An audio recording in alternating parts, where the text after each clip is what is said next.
The house was quiet that night. Too quiet. Even the old grandfather clock in the hall seemed to hesitate before ticking.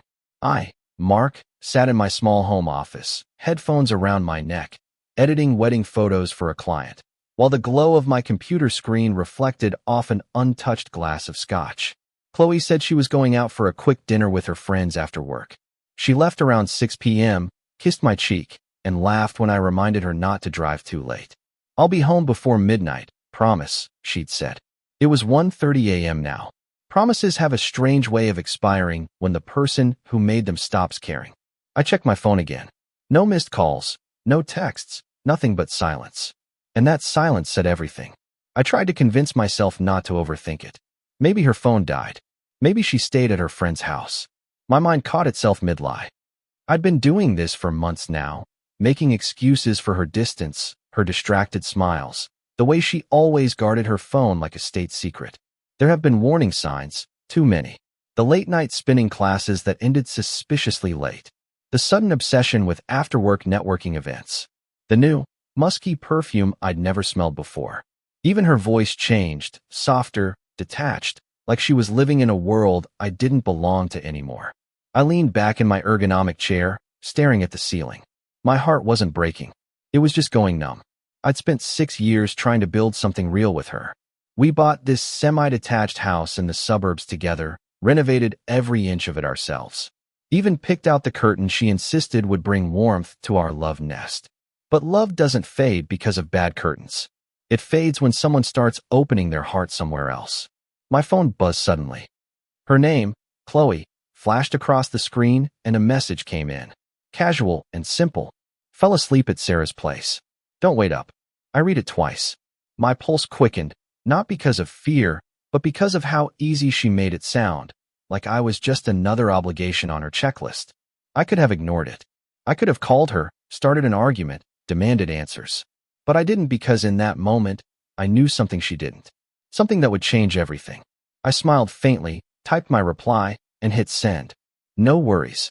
He snores, doesn't he? A few seconds later, the typing bubbles appeared and disappeared. Nothing after that. That's when I knew the truth. The hurt that had been festering inside me turned into something sharper. Not rage, just clarity.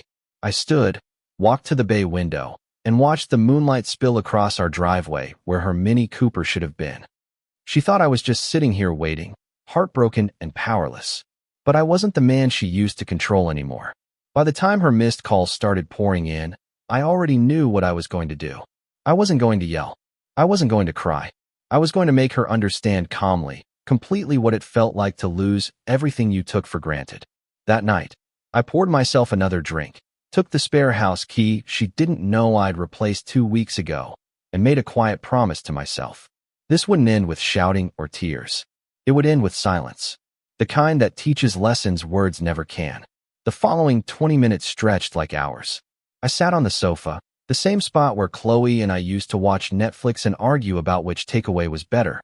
The same sofa that now felt like a courtroom bench, waiting for judgment to be served. Her first call came at 1:59 a.m. Then another, then 5 more.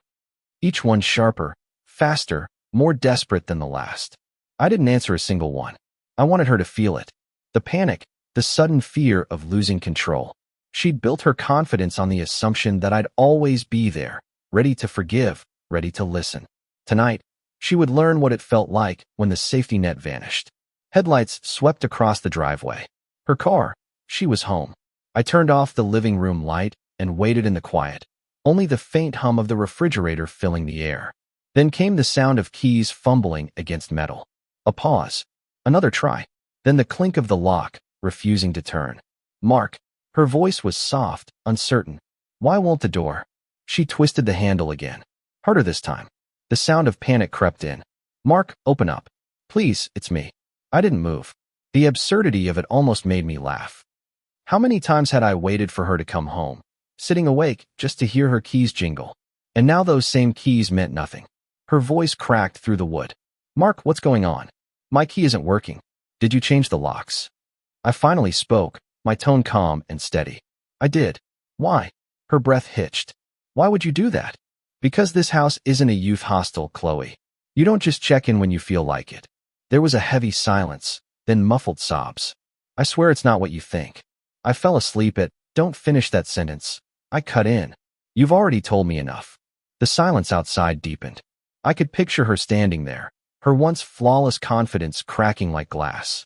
I stood, walked toward the door, and spoke quieter this time. You've been lying for months, haven't you? Mark, no. Please listen. I just needed space. I've been stressed and space. I let out a small laugh. You got plenty of that when you started seeing someone else behind my back. The sob turned into a choke. Who told you that? You did, I replied. Every time you hid your phone, every girl's night that didn't have girls in it, every time you smelled like cologne that wasn't mine. There was no answer. She finally whispered, I made a mistake. Please just let me in and we'll talk. Her voice trembled. The same voice that once whispered promises in my ear, now stripped of its power. I'm done talking, I said simply. Go stay with your friend. I'm sure his couch is still warm. That was when I heard it. The small gasp that carried both guilt and realization. She knew she'd been caught completely. I watched through the peephole as she pressed her forehead against the door, whispering things I couldn't make out. Then, defeated, she stepped back. Her mascara streaked, hair tangled, eyes red. She looked small. When her footsteps faded and her car engine started, I sank into the sofa and exhaled. My hands shook, not from anger, but from control. I had finally done the one thing I'd always been too afraid to do. Stop chasing her. The next morning, sunlight spilled through the blinds. Her car was gone, but her perfume lingered faintly in the air mixed with the scent of old coffee and dust. I walked through the house, noticing the little things that used to mean something. Her slippers by the sofa, her mug on the counter, the framed photos of holidays where our smiles were faker than the scenery. I didn't break anything. I didn't burn her clothes. Instead, I packed everything neatly in moving boxes. Her shoes, her dresses, her expensive skincare bottles lined like soldiers on the bathroom counter.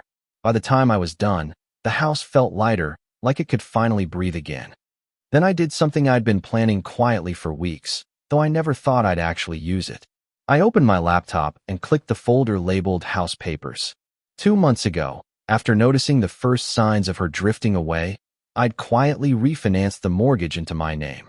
The deed, the council tax bills, even the utilities, all transferred legally. She didn't know because she never paid attention to the paperwork she signed. The house was mine now completely. She could cry, scream, or threaten, but she couldn't touch what she'd already signed away. When her name appeared on my phone again that afternoon, I let it ring. Then again. Then again. Finally, I answered just once. Mark, she sobbed. Please, I need to talk to you. You can't just lock me out. I didn't, I said calmly. You did that yourself. She tried to compose herself. I'll come over tonight. We can fix this. Chloe, I said slowly. You don't live here anymore. There was a long pause. Then her voice broke completely. You can't just erase me like that. I'm not erasing you, I said. I'm moving on. Then I hung up.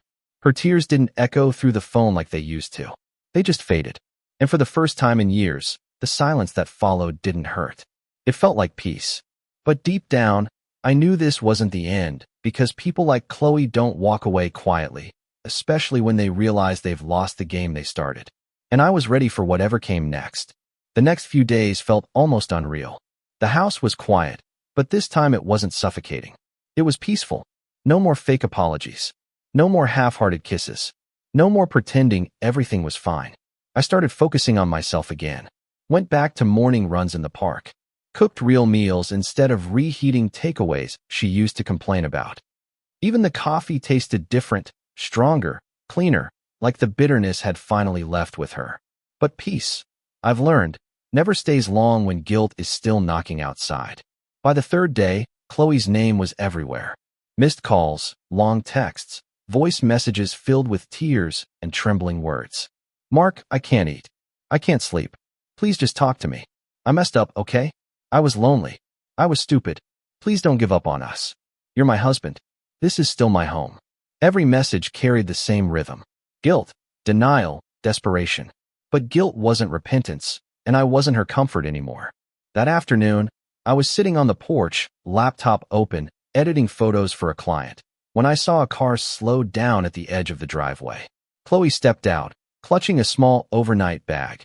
her hair tied back like she was trying to look humble.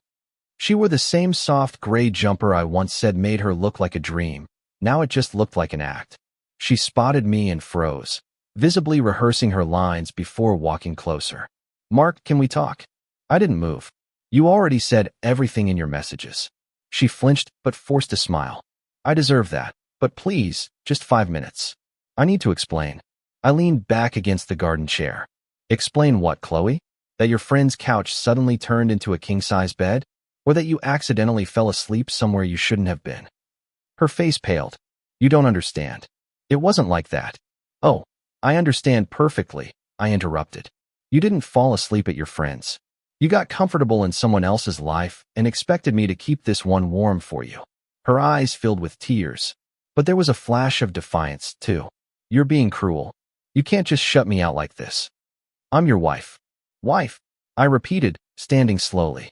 "A wife doesn't disappear in the middle of the night and lie about it.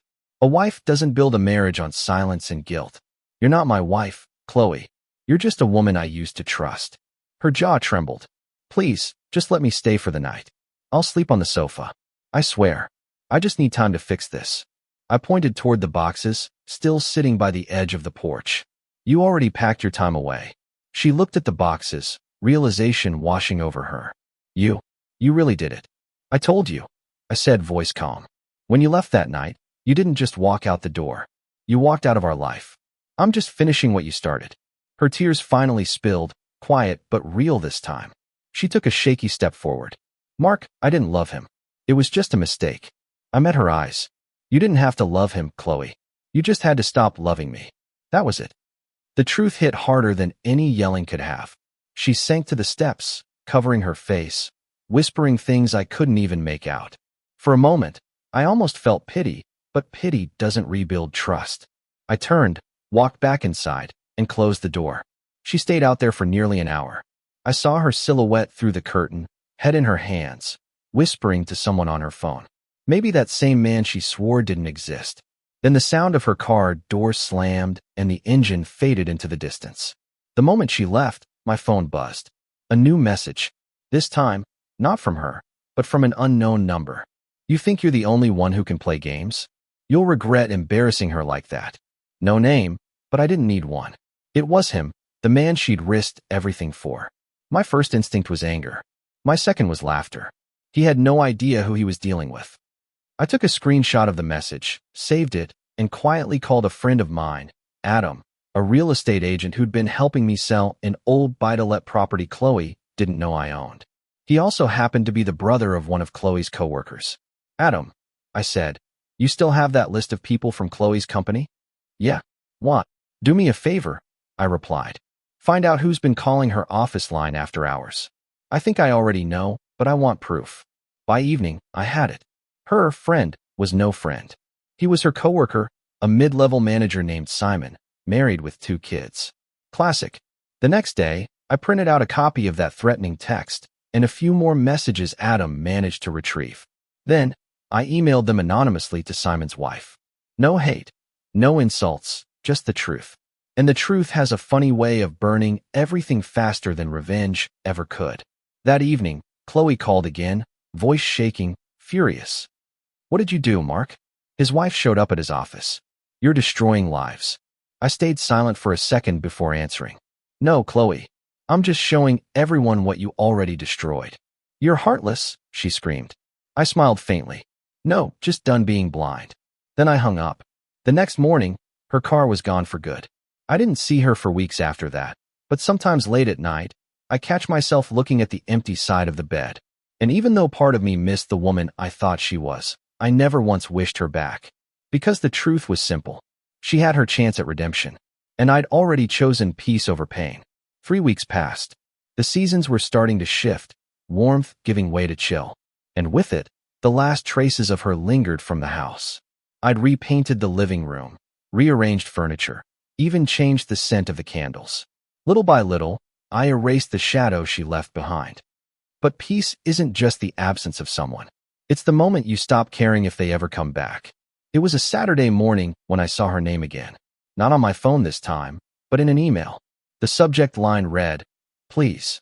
I almost deleted it, but curiosity got the better of me. Mark, I'm staying with my sister for now. Everything's falling apart. Simon's wife filed for divorce, and I lost my job because people found out. I know I don't deserve forgiveness, but I'm pregnant. I don't know what to do. Please, I just need to talk. Pregnant. The word hit differently. Not because I believed it, but because I didn't. See, months before all of this, Chloe had been the one insisting I go with her to the private clinic for a checkup. She wanted freedom, she'd said.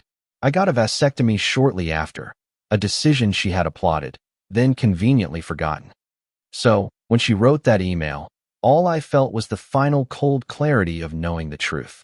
She wasn't just lying to me. She was lying to herself. I didn't reply, but my silence said everything. That afternoon, as if the universe wanted to underline my peace, I got a letter in the mail confirming the final stage of the divorce. No court battle, no arguments. She hadn't contested it. Maybe she couldn't. I sat at the dining table holding that piece of paper, realizing how light my hands felt without the weight of her name beside mine. Later that evening, I took one last walk through the house. Each room had its memories. The kitchen where she used to hum while cooking. The hallway where we argued. The porch where she'd once said she couldn't live without me. Turns out she could, and so could I. The next morning, my phone buzzed again. Another message. Her name flashing like a ghost that didn't know when to quit. I'm outside. Please, just 5 minutes. Through the blinds, I saw her standing near the garden gate, clutching her stomach, hair disheveled, eyes hollow. She looked smaller than before, like the weight of her choices had finally settled on her shoulders. I stepped outside but didn't go near her. Mark, she whispered. You were right. I ruined everything. I thought he loved me, but he used me. I just wanted to feel wanted again. I nodded slowly. And you threw away everything real for something temporary. Tears streamed down her face. I don't expect forgiveness. I just want you to know I'm sorry. Her voice cracked on the last word, and for a moment, I saw a flash of the woman I once loved. The one who used to laugh with me in supermarket aisles and fall asleep with her head on my chest. But the thing about breaking trust is once it's gone, love can't stand on its ashes. I took a deep breath and said quietly, Chloe, I hope you find peace. But it's not going to be here. She nodded, biting her lip. You really changed the locks on everything, didn't you? Not just the doors, I said softly. The parts of me you used to walk through without knocking. Her eyes glistened. And for once, she didn't argue. She just turned, walked to her car, and drove off. I stood there until the sound of her engine disappeared down the street. And in that silence, I felt something I hadn't felt in years. Freedom. No dramatic endings, no final fights, just quiet closure. That night, I poured myself a drink, sat on the porch, and looked at the stars. The same sky that once felt heavy now looked wide open. Chloe's chapter was over, and my story finally wasn't about her anymore.